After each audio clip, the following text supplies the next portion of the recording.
It was just a story. Someone told it to me. Now I'm telling it to you. That is all this is.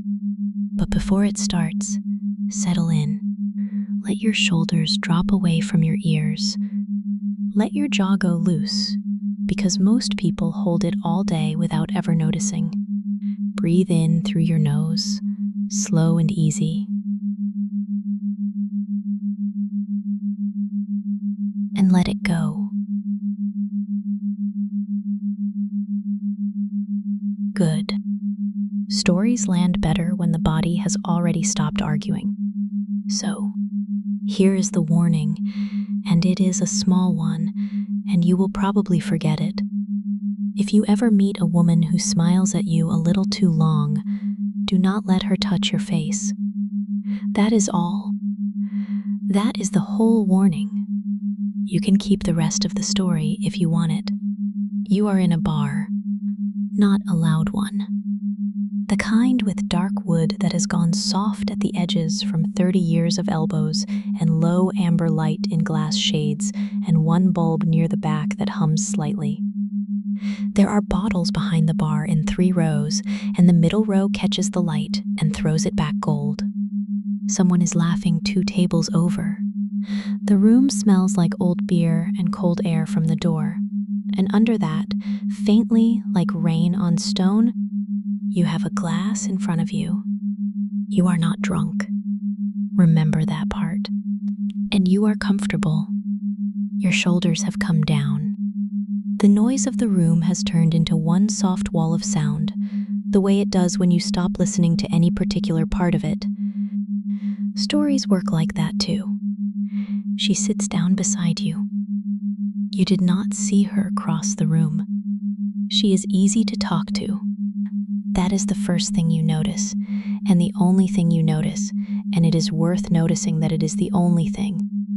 You cannot say afterward what color her coat was, or how old she was, or whether she had an accent. You remember that she was easy to talk to. She laughs at something you say. Not politely. She laughs like it caught her. And she puts her hand on your forearm. And nothing happens at all. Notice that, because it matters. Nothing happens at all. Her hand is warm, the way any hand is warm, and it rests there for a second, and then it goes back to her glass. Your arm is exactly the same as it was. Remember that nothing happened, because you will want it later when you try to work out where it started. She asks you something and you answer, and she leans in a little, and the noise of the room comes back up around you, both like water. You're enjoying yourself. There is no part of this you would want to stop. And then she says, "Hold still a second. You've got something." And she reaches up and touches your face. 2 fingers and a thumb along the line of your jaw, just under the ear. Casual, the kind of touch that means nothing. And it goes warm, not her hand. You, under the skin, and then deeper than the skin, down where you do not usually have any feeling at all, down in the bone itself. A slow spreading warmth, like something has been switched on inside the side of your head. You know that feeling? Everyone knows that feeling. It is the feeling of a hand on your cheek in the cold. It is not frightening. Nothing about it is frightening. That is the part that gets people. And because it is not frightening, you hold still. You are holding still right now, actually. Just a little. Check if you like. Breathe in and let your jaw hang loose while you do it. And out, slower than you came in. Her thumb moves along the jawline, slowly, the way you would run a thumb along the edge of a table to see if it needs sanding. And the bone gives. It does not hurt. Understand that, because it matters, it does not hurt at all. It is the best thing you have ever felt. That is the part I have to be careful about, because you will not believe it until it is your face. It is not pleasant. Pleasant is a small word. It is the feeling of something letting go that has been holding on your entire life without ever telling you it was there. Like a fist you did not know was clenched opening. Like standing up after being folded into a chair for 9 hours. Like warm water finding a part of you that was cold so long it stopped reporting in. Your whole face has been rigid since the day it finished growing, and you never once noticed because it was always rigid and there was nothing to compare it to. Now there is.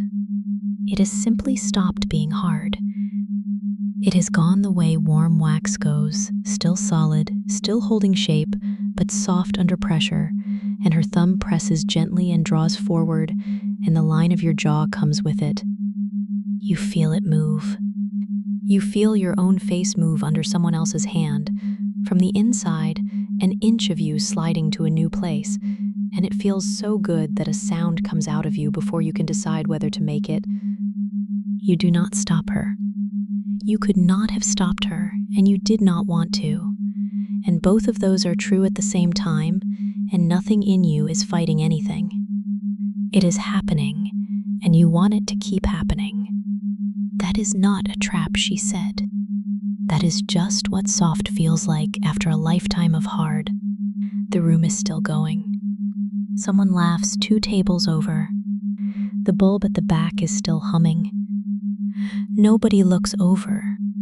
Her other hand comes up and rests flat against your cheek. The whole palm and the warmth doubles and goes wide, spreading across the cheekbone and up under the eye, and she holds it there while it softens. She is not hurrying. She has clearly done this before. Feel where her palm sits.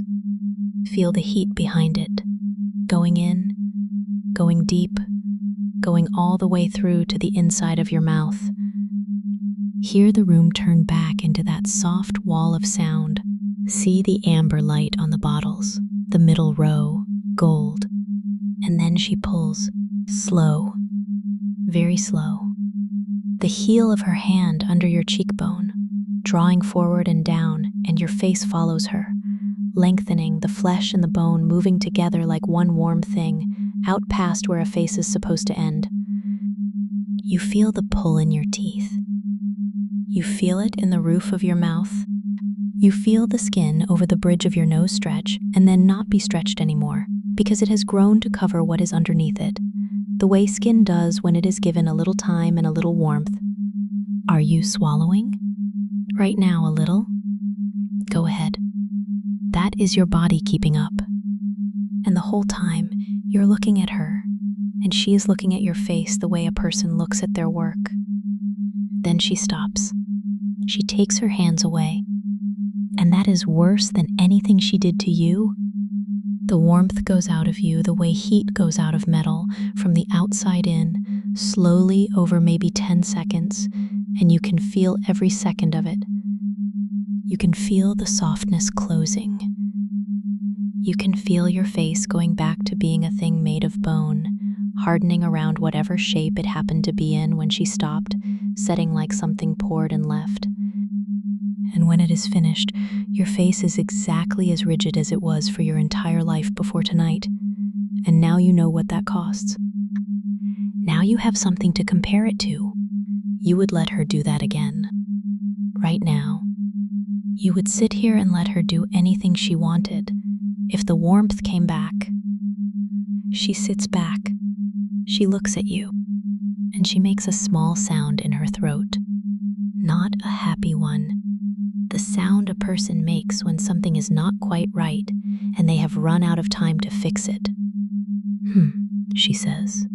That'll do for now. She finishes her drink and she puts money on the bar and she goes. And you sit there. Here's the part nobody believes until it happens to them. You put your own hand up to your face and nothing happens. No warmth. No give. Nothing moves at all. Your fingers find the line of your jaw, and it is hard, and cold, and finished, and completely, entirely fixed.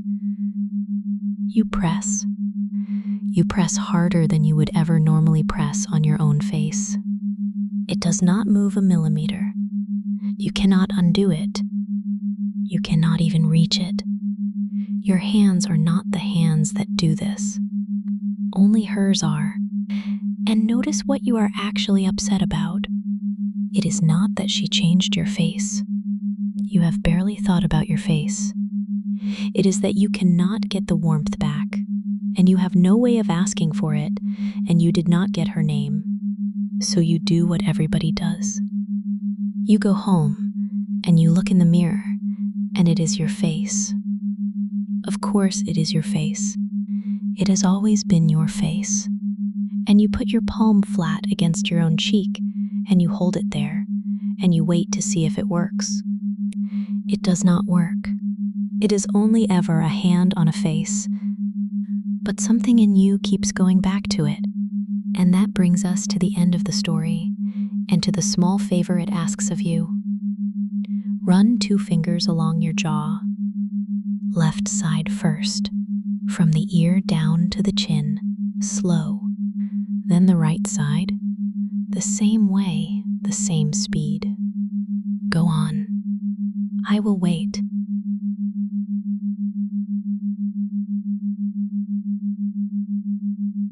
They are not the same, are they?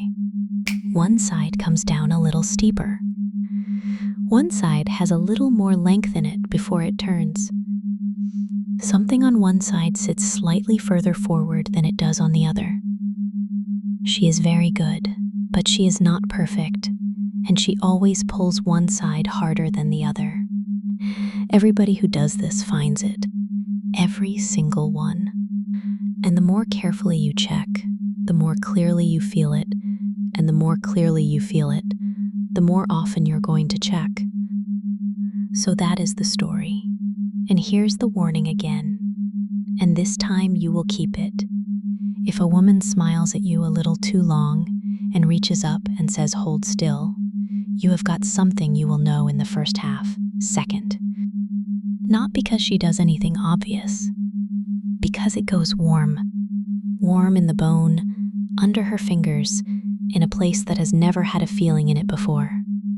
And when it goes warm, you will hold still. Everybody holds still. Warmth and stillness. Warmth and stillness. That is simply how it works. And from now on, anytime a hand comes near your face, anyone's hand, the barber, a doctor, someone brushing your hair back, you will feel that small bloom of heat under your jaw, and you will go quiet, and you will wait to find out whether it is her, which is where the warning falls apart. And I should be honest with you about that. Because I have told this story a number of times now, and not one person has ever asked me how to keep her away. They ask where the bar is. They ask what she looks like. They ask how you get her to come back. Nobody is afraid of her. That is the actual curse, and it has nothing to do with your face. Tell me in the comments how you think this ends. Really think about it first. Because whatever you come up with, she has probably already decided otherwise. Sleep well tonight. And if something goes warm along your jaw in the dark, warm under the ear, warm all the way into the bone, do not get up and check the mirror. There is nothing in the mirror. There is only a hand you cannot feel yet. It was just a story, right?